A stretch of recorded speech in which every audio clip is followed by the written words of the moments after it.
তাই হচ্ছে খাবার আমার শরীরকে গঠন করে। আপনার শরীরের জন্য ফুড যে মেডিসিন, এটা যতদিন আপনি না বুঝবেন ততদিন কাড়ি কাড়ি টাকা ওষুধের পিছনে খরচ করবেন।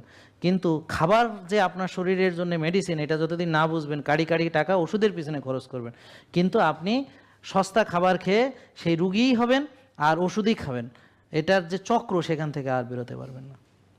তাহলে আমরা কি করব? ওষুধ থেকে বাঁচার জন্যে 80% দায়ী হচ্ছে খাবার আমার শরীরকে গঠন করে। খেয়াল করেন কত ভাগ। রাসূল সাল্লাল্লাহু আলাইহি ওয়াসাল্লাম কি বলেছেন? পেট থেকে রোগ হয় কত ভাগ? 80%। 80% কোত্থেকে আসে? এই মানে কি বুঝছেন? খাওয়া। সবই হাদিসে আছে, সবই হাদিসে আছে। বোন যে কথা বলে গেল যে এরা ক্ষুধা লাগলে খায়, ক্ষুধা থাকতে থাকতে খাওয়া খাওয়া শেষ করে, তো এদের রোগ হবে কেমনে?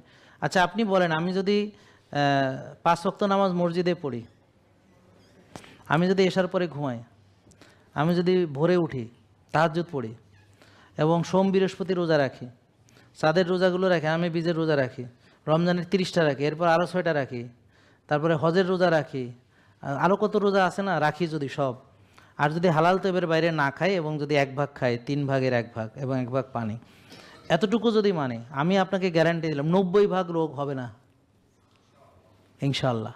এটা তো আল্লাহর দেওয়া বিধান।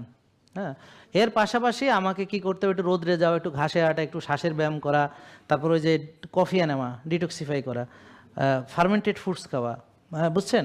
মানে এভাবে ভালো ভালো কিছু অভ্যাস তৈরি